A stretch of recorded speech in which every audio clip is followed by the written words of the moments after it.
Hello guys, welcome to our YouTube channel root mantra. आज जो हम कॉन्सेप्ट डिस्कस करेंगे उसका नाम है सक्सेसिव रेट, जिसको हिंदी में बोलते हैं क्रमागत दर। तो ये कॉन्सेप्ट सीखना इसलिए ज़रूरी है क्योंकि अभी जो राजस्थान कर्मचारी चयन बोर्ड ने जो पेपर लिए थे, पटवारी वीडियो फोर्थ ग्रेड का, इन सब में इस कॉन्सेप्ट के ऊपर क्वेश्चन आ रखा है।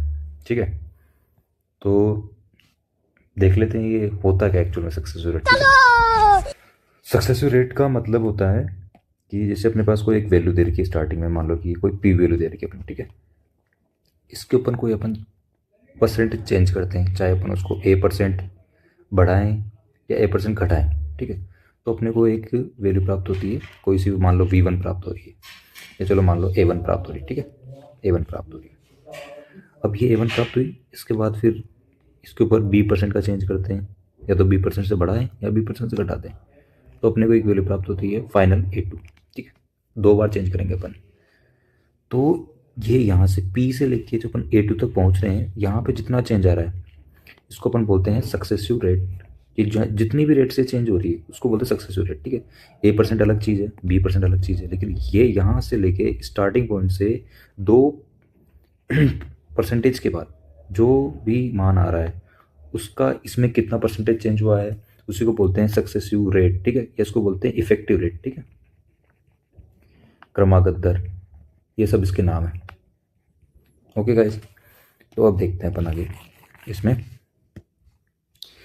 कि डेफिनेशन क्या बोल रहा है इसका। ये सक्सेसिव रेट का मतलब होता है जब किसी संख्या या कीमत पर एक बार प्रतिशत का बदलाव, जैसे अपन ने बोला पी से यहाँ पे गया A1 पे, तो एक बार परसेंटेज का कुछ भी चेंज हुआ। ठीक है, फिर जो नई संख्या आई, ये आई अपने पास नई संख्या, उस पर दोबारा प्रतिशत बदलाव करना, इस पर वापस एक बार एक और कुछ भी B% लिया, फिर अपने पास A2 आई। ठीक है, तो ये सब क्या है, ये पूरा एक कॉन्सेप्ट है यहाँ से यहाँ तक पहुँचने का, या यहाँ से यहाँ तक का जो चेंज हुआ है, परसेंटेज चेंज हुआ है, या इसको बोलते हैं इफेक्टिव चेंज। ये सब क्या है, सक्सेसिव रेट कॉन्सेप्ट के अंदर आता है। ठीक है, जैसे आपने देखा होगा ब्याज पे ब्याज लगना। ठीक है, जैसे चक्रवृद्धि ब्याज होता है, कंपाउंड इंटरेस्ट होता है, उसमें क्या होता है, ब्याज पर ब्याज लगता है, जबकि सरल ब्याज में नहीं लगता है ऐसे, लेकिन कंपाउंड इंटरेस्ट होता है, उस पर ब्याज लगता है। ठीक है, एक अपन बहुत सारी दुकान पे जाते हैं कि ये डिस्काउंट है, इसके बाद इतना डिस्काउंट और मिलेगा, मतलब छूट पे छूट मिलना, ये भी इसी कॉन्सेप्ट के अंदर आता है। ठीक है, तो ये इस तरीके से देखना है एक तो, और तो इसको अगर एक सिंगल लाइन में लिखा जाए तो कैसे उस परसेंटेज चेंज को अपन लिख सकते हैं, उस परसेंटेज चेंज को इससे लिख सकते हैं। ये अपन ने क्या लगा रखा है यहाँ पे, इसको एक लाइन में सिंप्लीफाई कर रखा है। ए कैसे कर रखा है, A+B+A × B/100। ये एक लाइन में अपने इसको लिख दिया, परसेंटेज चेंज को या इफेक्टिव परसेंटेज रेट को यहाँ लिख दिया। तो आपको हमेशा ये याद रखना है कि अगर अपने को A% चेंज कर रहे हैं किसी संख्या में, फिर आगे संख्या प्राप्त हो रही है उसमें फिर B% चेंज कर रहे हैं, तो अपने पास जो मूल संख्या से जो अंतिम संख्या प्राप्त हुई है उसके बीच कितना चेंज हुआ है उसको बोलते हैं इफेक्टिव चेंज। वो अपन इस वाले फॉर्मूले से निकाल सकते हैं। ठीक है, अब अगर पहले अभी ये लिखा हुआ नोट, देखो नोट क्या लिखा हुआ, अगर कमी हो रही है तो माइनस का चिन्ह लगाएंगे, बिल्कुल सही बात है।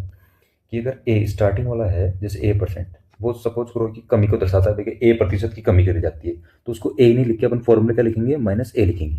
ठीक है, जो यहाँ पे ए है ना, इसकी जगह -A लिख देंगे। ठीक है, सपोज करो B% की कमी कर रहे हैं तो बी की जगह क्या लिखेंगे, -B लिखेंगे। ठीक है, ये चीज़ है। अब देखना ये फॉर्मूला कहाँ कहाँ काम आता है, कौन कौन से चैप्टर्स को अपना उसमें इंक्लूड कर रखा है, और बोर्ड भी वैसे क्वेश्चन पूछ रहा है इसके ऊपर, देखना भी आगे। अब ये सक्सेसिव जो रेट है, क्रमागत दर वाला जो कॉन्सेप्ट है, कहाँ कहाँ यूज हो रहा है, बता देते कहाँ कहाँ यूज हो रहा है। ठीक है, देखिए प्रॉफिट लॉस का क्वेश्चन आता है जो इस कॉन्सेप्ट पे डिपेंडेंट है, और इसी के बेसिस पे अभी क्वेश्चन पूछा था, अभी आगे डिस्कस हो जाएगा। ठीक है, जनसंख्या में वृद्धि कमी, कितनी वृद्धि हुई, कितनी वो वाले क्वेश्चन भी इसमें है। चक्रवृद्धि ब्याज का क्वेश्चन था, एक मूल्यह्रास डेप्रिसिएशन, मतलब जैसे किसी ने कोई मशीन खरीदी, मशीन 2 साल बाद क्या कीमत रहेगी उसमें, अगर हर साल 10% की कमी हो तो 2 साल बाद क्या कीमत हो जाएगी उसकी, या कितना परसेंट चेंज हो जाएगा, तो ये सब मूल्यह्रास में होता है। डिस्काउंट में बताया था अपने कि बट्टे पे बट्टा, छूट पे छूट, वो भी डिस्काउंट में कैलकुलेट होता है। ठीक है, अब डिस्काउंट वाले केस में क्या होगा, उस एक ही जगह मायने से रखना है, ये ध्यान रखना डिस्काउंट के अंदर। ठीक है, और इधर बता ही दिया था प्रॉफिट के अंदर अगर दोनों प्रॉफिट है तो प्लस, दोनों प्लस प्लस में चलेंगे, और अगर ए प्रॉफिट है तो ए, और अगर बी वाला हानि को दर्शा तो माइनस बी लिख देंगे। और उस वाले फॉर्मूले हमारे पास फॉर्मूला क्या था, A plus B plus A B बटा 100, उसमें मान रख देंगे तो ऑटोमेटिक चिन्ह के साथ मान रखना, बस ये ध्यान रखना, चिन्ह के साथ मान रखना अपने को, तो ऑटोमेटिक आंसर आ जाएगा। अब एक और चीज़ है, एरिया और वॉल्यूम का में अंतर आता है कि भुजा को इतना बढ़ा देते हैं तो उसके क्षेत्रफल में कितना प्रतिशत चेंज हो जाएगा, वो बेसिक क्वेश्चन भी है, वो आगे डिस्कस करेंगे, ठीक है। तो अब अपन यहाँ पर थोड़ा सा उसको, थोड़ा जो फॉर्मूला है उसको तीन केस स्टडी कर रहे हैं कि जैसे सपोज करो कि दोनों अगर प्रतिशत बढ़ने वाले हो, एक बढ़ने वाला हो एक माइनस वाला हो, कम करने वाला हो, या दोनों कम करने वाला हो जैसे छूट वाला हो, ठीक है। तो तीनों पैटर्न अपन यहाँ डिस्कस कर लेते हैं, ठीक है। वैसे सबसे पहले अपना फॉर्मूला लिख लेते हैं अपन यहाँ पे, क्या था formula, A plus B plus A into B divided by 100, ये अपना फॉर्मूला था, ठीक है। अब अपन इसको खोलते हैं, 3 सिनेरियो लिख देंगे, यहाँ अपन ए के लिए लिख देंगे, यहाँ बी के लिए लिख देंगे। पहला केस है ए पॉजिटिव है, यानी कि ए प्रतिशत की वृद्धि हो रही है, और दूसरा है बी प्रतिशत की वृद्धि हो रही है, यानी दोनों वृद्धि को दर्शाते हैं। तो ए की जगह क्या लिखा जाएगा, ए लिखा जाएगा, और बी की जगह बी लिखा जाएगा, क्योंकि प्लस का कोई साइन लिखने की जरूरत नहीं होती है। अब फॉर्मूले में मान रखना, बस ए की जगह ए रहना है, बी की जगह बी रहना है, plus A into B divided by 100। तो ये आ गया पहला। ऐसे कि अगर दोनों जैसे बोल दिया कि किसी वस्तु को ए से बी को बेचेगा इतने % लाभ पे, बी से सी को बेचेगा इतने % लाभ पे, तो बताओ ए से सी में कितना चेंज होगा। तो इस प्रकार के क्वेश्चन, इस जो क्वेश्चन है इस पैटर्न पे अपन सोल्व कर सकते हैं बहुत जल्दी।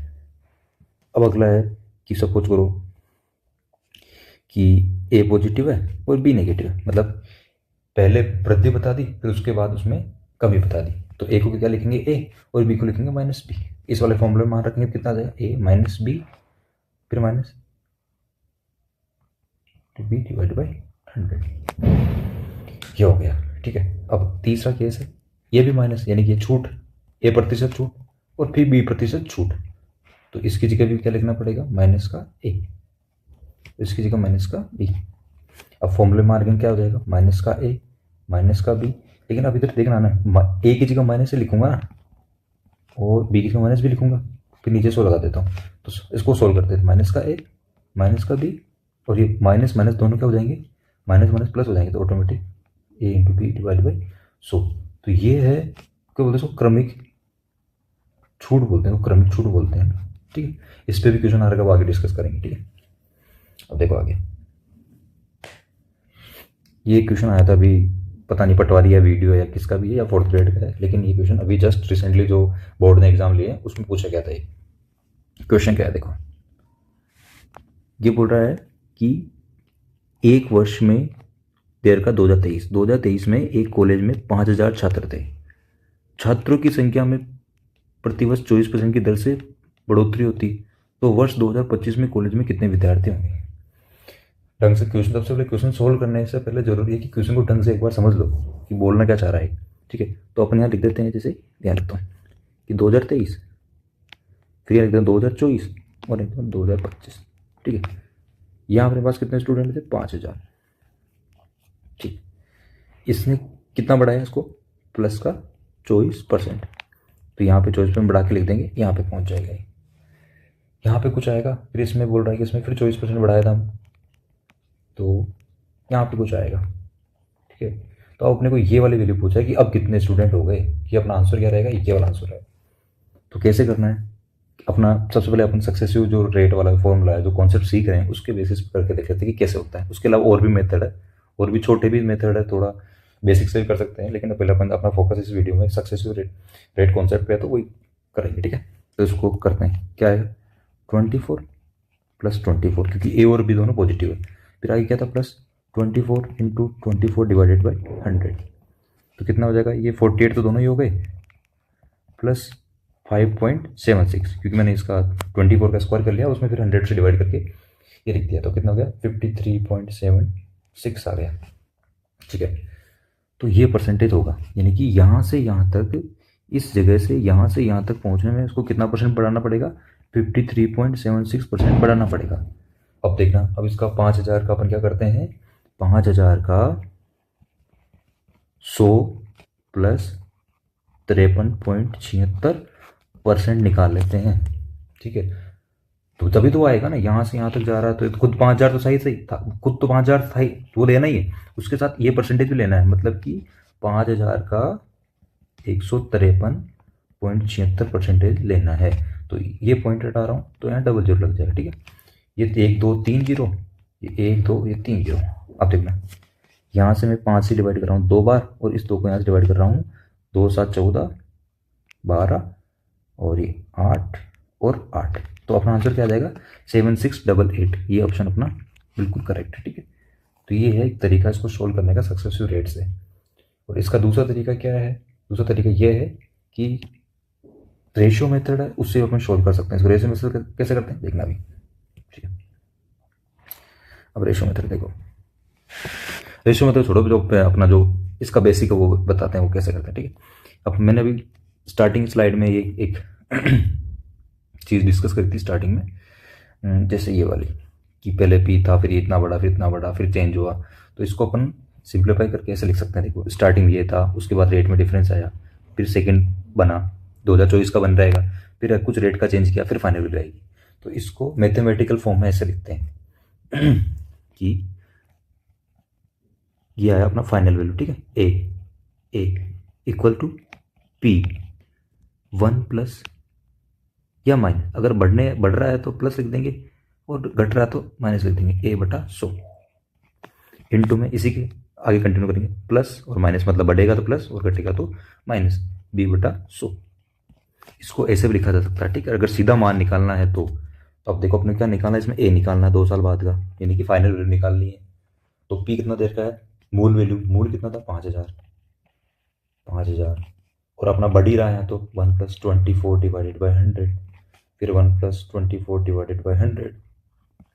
तो इसको सोल्व करते हैं आगे, 5,000 इंटू 124/100 इंटू 124/100। इसको सोल्व करेंगे तो वापस क्या आएगा 7688 आ जाएगा, ठीक है। यहाँ पे आप काट पीट के जो भी आएगा आंसर ये आएगा, ठीक है। तो ये दूसरा तरीका है करने का, ओके। अब नेक्स्ट देखते हैं ये जो अपन जो प्रॉफिट लॉस में जो बताया था मैंने कि ये कैसे कॉन्सेप्ट काम आता है, ठीक है। तो यहाँ देखते हैं इसको, ये बोल रहा है क्वेश्चन के अंदर ए ने एक वस्तु 800 रुपये में खरीदी, उसे 10% लाभ के साथ बी को बेच दिया, बी ने उसे 15% के लाभ पर सी को बेच दिया। मतलब वही पहले 10% बढ़ाना है, 800 से 10% बढ़ना है, फिर उस जो वैल्यू आएगी उसको 15% बढ़ाना है। तो लगा के सीधा अपना सीधा वैल्यू रखते हैं, ठीक है, सक्सेसिव रेट कॉन्सेप्ट में, ठीक है। तो पहले 10 है, फिर प्लस है, दोनों प्लस रहेंगे क्योंकि दोनों प्रॉफिट की बात कर रहे हैं, ठीक है। तो दोनों ही प्लस में रहेंगे, तो आगे 10 + 15 प्लस आगे क्या आएगा 10 × 15/100। इफेक्टिव कितना आएगा, टोटल कितना आ जाएगा 25 और 26.5% का इफेक्ट आएगा, ठीक है। तो अब अपने को कितना निकालना होगा, कितना निकालना होगा, ये ए के पास कोई वैल्यू थी, ये बी के पास पहुंची, फिर बी ने इसको फिर बढ़ाया और यहाँ सी के पास पहुंची। तो अपने यहाँ से यहाँ जाने के लिए क्या निकालना पड़ेगा, यहाँ दिया हुआ 800, तो 800 का कितना परसेंट निकालना पड़ेगा 100 + 26.5% ये निकालना पड़ेगा। तो तब जाके ये वैल्यू आएगी। तो सी कितना आ जाएगा, सी बराबर 800 का 126.5%। इसको हटा जीरो कर देते हैं, 2 जीरो से 2 जीरो, ये 2 से काटेंगे 5 बार, ये 2 से काटेंगे 4 बार, फिर ये 5 से काट लेते हैं, 5 दूनी 10, 5 हम 25, और फिर 5 3 15। तो कितना आएगा 1012। सी कितना आ जाएगा 1012। ये था अपना सक्सेसिव रेट के कॉन्सेप्ट से। इसको अगर दूसरे कॉन्सेप्ट से करना हो कैसे करेंगे, देखो इसको हटा देते हैं पहले वापस। अगर समझ में नहीं आ रहा तो एक दो बार वापस रिवाइज वीडियो वापस स्टार्ट करके देख लेना, स्पीड अगर ज़्यादा लग रही है थोड़ा स्लो कर लेना, ठीक है। तो मेरी पहली वीडियो तो मैं थोड़ा सा अभी नया हूँ तो भी थोड़ा टाइम लगेगा मुझे भी सेट को अपने आप को तो सेट करने में, ठीक है। तो इस सेकंड मेथड क्या था, ये A final value, be starting की, फिर ये प्लस का रहेगा क्योंकि प्रॉफिट की बात चल रही है, लाभ की बात चल रही है, 10/100। फिर आगे देखते हैं 1 प्लस अब कितना 15/100, ठीक है। तो अब इसको सोल्व करो, ए निकालना है, पी की वैल्यू कितनी दे रखी है अपने पास ऑलरेडी 800 इंटू 110/100 इंटू 115/100, ठीक है। इसको काट पीटेंगे पूरा, इसको सोल्व करेंगे तो आंसर कितना आ जाएगा वापस, वो 1012 ही आएगा, ठीक है। ये तो ये तरीके से अपन कर रहे हैं, ठीक है। अब इस वाले कॉन्सेप्ट में क्या है कि आप कुछ भी पूछोगे, जैसे सपोज करो कि वो कहे कि बी को कितने बेचा, तो बी को बेचने कितने क्या चाहिए, ये 800 में था बी वाली वैल्यू बता रहा हूँ, बी की है ना, बी ने कितने में खरीदा, ठीक है, बी ने कितने में खरीदा वो निकाल, वो कैसे निकालेंगे? देखो ये तो सी तक पहुंच गए, अपन 2 बार मल्टीप्लाई सी तक पहुंच गए, अगर बी तक रुकना तो क्या करेंगे अपन, एक बार ही मल्टीप्लाई करेंगे, शुरू का जो शुरू की रेट चल रही है ना 110%, 110% पे निकाल दें, कितना हो जाएगा ये 880 में ये बेच देगा बी को, ठीक है। इसे बी का निकाल सकते हैं अगर पूछे तो, लेकिन अभी इसने पूछा नहीं इसमें, तो कोई इशू वाली बात नहीं, ठीक है। तो अपना आंसर हो गया 1012। अब नेक्स्ट क्वेश्चन देखते हैं। ये क्वेश्चन बहुत बार देखा है अलग अलग एग्जाम में, देखते हैं क्या चीज़ है क्या ये। देखो एक चीज़ समझ लो पहले, कि अब आपके दिमाग में आ रहा है कि अपन अब ये ए प्लस बी 2 ही रेट का पढ़ रहे हैं, ऐसे ही आगे 4-5 रेट का भी है, लेकिन वो उतना पूछता भी नहीं है, 3 रेट तक पूछता है, तो 3 रेट तक आप एक बार देख लेना, ठीक है। मैं बता दूंगा कि फॉर्म लिख रखा मैंने। तो अब देखो क्वेश्चन क्या है, किसी वर्ग की भुजा को 20% बढ़ाया जाता है तो उसके क्षेत्रफल में कितनी प्रतिशत की वृद्धि हुई, ठीक है।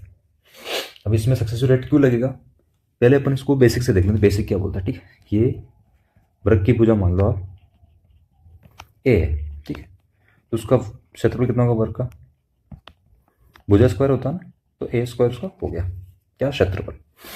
बेसिक से देखना, बिल्कुल बेसिक से कैसे करते हैं वो देख लो आप बस, ठीक है।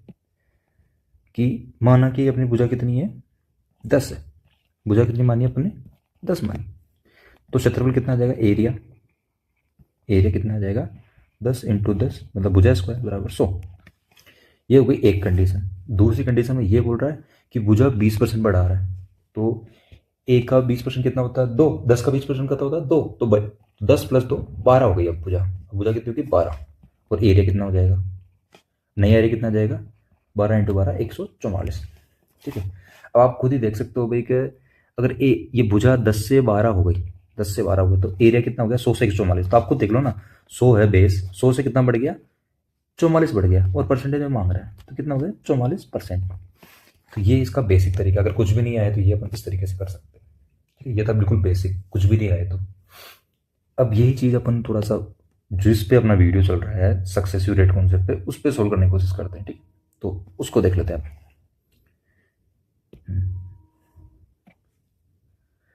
अब इसमें देखो भुजा को क्या कर रहा है, ये बढ़ा रहा है, ठीक है, तो मतलब ये प्लस का साइन लेगा, सही बात है।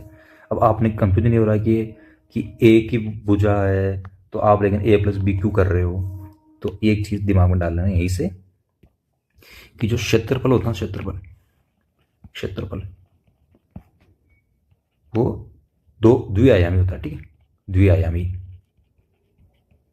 होता है, मतलब ये 2D को रिप्रेजेंट करता है, ठीक है। इसलिए अपन क्या लेंगे, A plus B plus A B बटा 100 लेंगे। अब ये चाहे क्षेत्रफल किसी चीज़ का हो, देखो चाहे ये त्रिभुज का लो की बात करें, जैसे यहाँ वर्ग की बात करी ना, चाहे त्रिभुज की बात करें, चाहे वर्ग की बात करें, आयत की बात करें, किसी की चीज़ की बात करें, तो अपना ये हमेशा ये क्षेत्रफल के लिए यही चलेगा, ठीक है। अगर एक एडिशनल इन्फॉर्मेशन ये भी अपने पास, कि अगर यही बात कर देता, ऐसे कह देता कि एक घन है, घन तो क्या था 3D आकृति होती है, उसके लिए बोलता था घन के लिए क्षेत्रफल की बात करता, तो भी यही चलता, तो भी अपन क्या कौन सा यूज करते, कि क्षेत्रफल में तो अपने को कौन सा चलना है, आकृति 3D होती है, लेकिन जो क्षेत्रफल होता है उसमें वो द्विआयामी प्रभाव होता है, द्विआयाम, ठीक, क्षेत्रफल में। और जबकि आयतन में क्या होता है, आयतन में क्या होता है, इसमें त्रिआयामी इफेक्ट होता है। तो इसमें अपन ए बी और सी लेते हैं आयतन के अंदर, जबकि क्षेत्रफल क्या लेते हैं ए और बी लेते हैं। तो क्षेत्रफल पूछा जाए तो बस आपको क्या करना है, ए प्लस बी कर देना है प्लस ए बी, सो ये होता है किसमें, एरिया में, ठीक है। और अगर वॉल्यूम यानी आयतन में अगर चेंज पूछे तो आपको पता है 3D इफेक्ट होता है, तो 3D में क्या होगा, ए बी और सी तीनों का सक्सेसिव निकलेगा, वो एक अलग फॉर्मूला होता है, वो अपन अभी आगे डिस्कस करेंगे, ठीक है। तो वो हो जाएगा। तो अब अपन इसमें वो लगा लेते हैं कि क्षेत्रफल में कितना चेंज होगा, उसको अपन सक्सेसिव से निकाल के देखते हैं, ठीक है। कि 20% प्लस 20% प्लस 20 इंटू 20 बटा 100, तो कितना चेंज आएगा नेट, ये इसका 40 और इसका 400 में 4 का भाग देंगे 44, तो ये इसका आंसर सीधा टिक कर देंगे। अब एक यहीं पे अपन एग्जांपल समझ लेते हैं, ठीक है। कि एग्जांपल है कि अपने को एक त्रिभुज दे रखा है, ठीक है, त्रिभुज है, और कैसा त्रिभुज है, समबाहु त्रिभुज है, ठीक है, समबाहु। इसकी प्रत्येक भुजा में 10% की वृद्धि की जाती है। तो अब पूछ रहा है कि क्षेत्रफल एरिया में कितना प्रतिशत बदलाव होगा, ठीक है। तो इसमें कोई कॉन्सेप्ट लगेगा कि क्षेत्रफल की बात कर रहा है, ठीक है, वो 10% बढ़ा रहा है, तो मतलब 10 + 10 + 10 इंटू 10/100 बराबर 10 और 10 20 21 हो गया। तो ये हो गया क्षेत्रफल के लिए। क्षेत्रफल के लिए क्या रहेगा, a+b वाला ही कॉन्सेप्ट लगेगा। जबकि आयतन की बात आएगी तो a+b+c और उसके लिए आगे और फॉर्मूला है, तो उसके लिए फिर वो 3 सक्सेसिव रेट का कॉन्सेप्ट लगेगा। और क्षेत्रफल में कितना लगेगा, a b और ab/100 का लगेगा, ठीक है। ये क्षेत्रफल के लिए। आगे चलो। हाँ, एक ये थोड़ा सा डीप कॉन्सेप्ट ये समझ लेते हैं, ठीक है। आपको पता ही होगा कि ये जो सरल ब्याज होता है, सरल ब्याज होता है, ठीक है। सरल ब्याज में क्या होता है कि अपन जैसे एक रेट दे रखी है, एक साल के लिए a%, फिर अगले साल के लिए b%, तो टोटल जो इंटरेस्ट आ गया, टोटल ब्याज कितना बनेगा, मूलधन मान लिया p का a+b% ही बनता है, ठीक है। ये बनता है ब्याज, ठीक। लेकिन अब क्या होता है, जो चक्रवृद्धि ब्याज है, चक्रवृद्धि ब्याज जिसे अपन बोलते हैं कंपाउंड इंटरेस्ट या CI, ठीक है, इसको ऐसा ही बोलते हैं, सिंपल इंटरेस्ट। ये बोलता है कि a% है पहले साल में, दूसरे साल में b% है। लेकिन इसमें कैसे कैलकुलेट करेंगे, इसमें बोलता है कि a+b तो आना ही चाहिए, लेकिन साथ में ना ब्याज पर ब्याज लगेगा, इस ब्याज पे ब्याज लगेगा इस रेट से, तो a × b/100 भी साथ में आएगा। इसको तो बोलते हैं अपन ब्याज पे ब्याज, ये वाला पोर्शन है ब्याज पे ब्याज। तो इसका तो जो ब्याज आएगा वो इतना प्रतिशत आएगा मूलधन का चक्रवृद्धि ब्याज में, ठीक है, ये।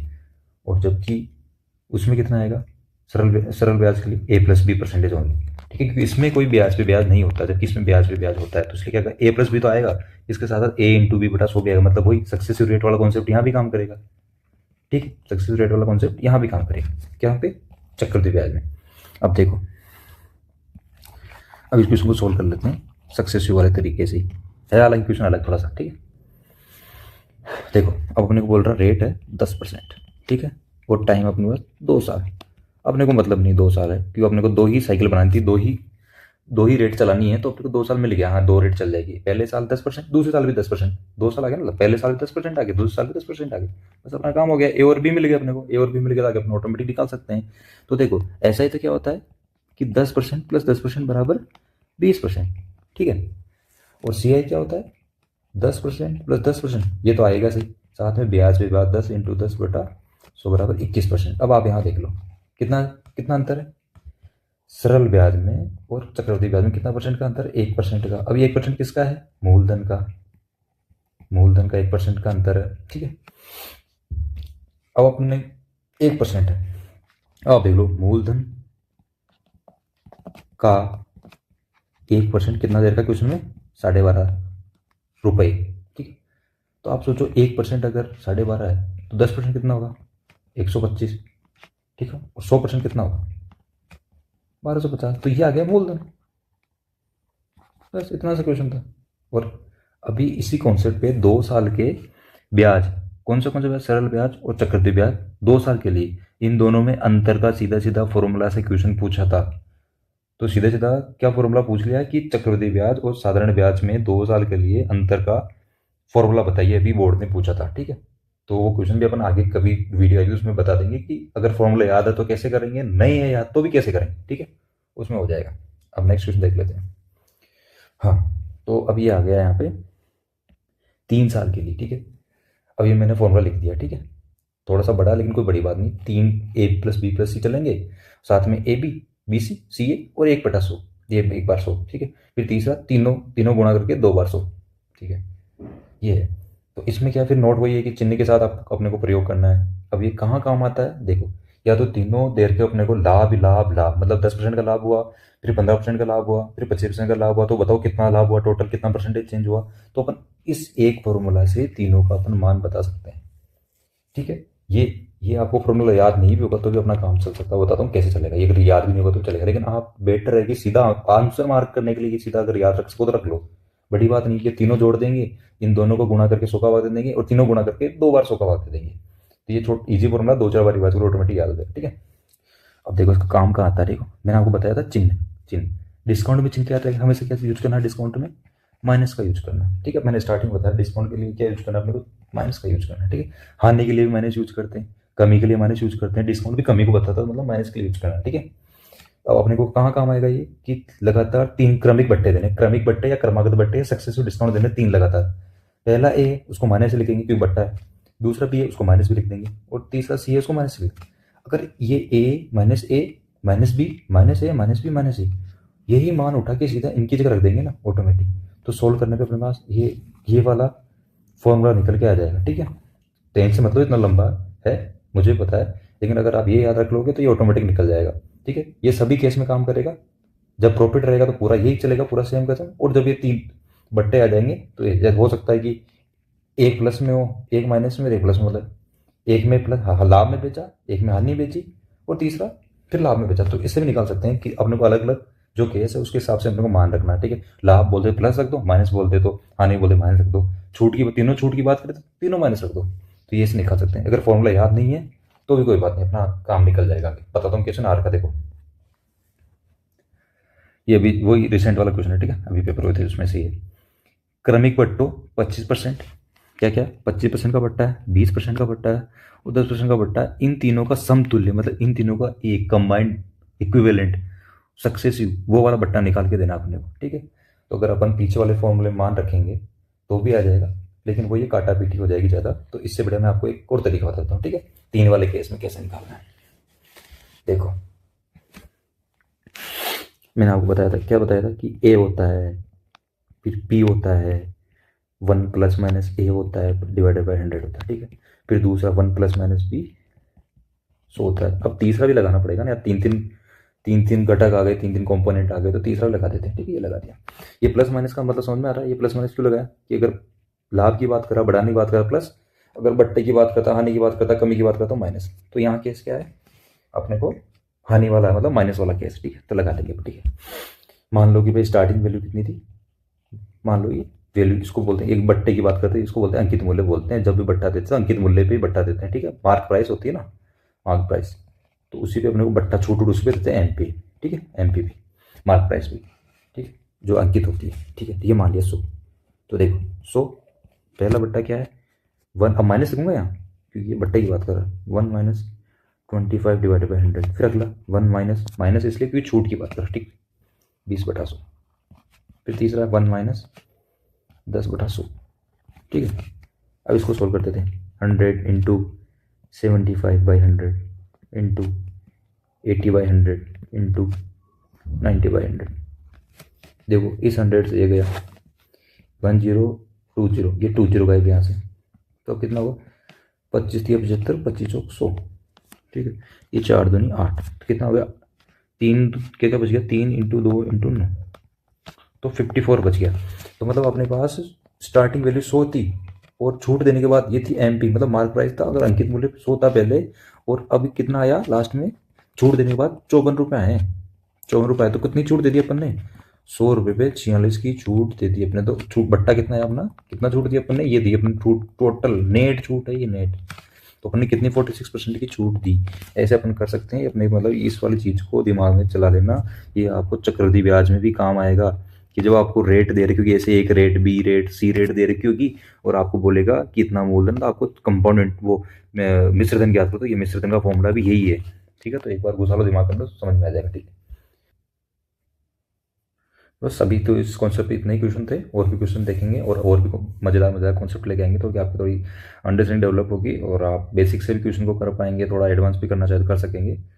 तो आप कहीं भी एग्जाम में अटकने वाले नहीं है कि आपको अगर फॉर्मूले याद है नहीं है तो आप बेसिक से जाके भी क्वेश्चन कर सकते हैं। ऐसी वीडियोस देखने के लिए हमारे चैनल को सब्सक्राइब जरूर करना। अगर वीडियो कैसी लगी हो लाइक जरूर करना, शेयर जरूर करना, कमेंट करके बता देना आगे आपको कैसा क्या है, क्या कमियां थी, कमियां बता देना कि और सुधार कर सकता हूं, ठीक है। Thanks for watching, thank you.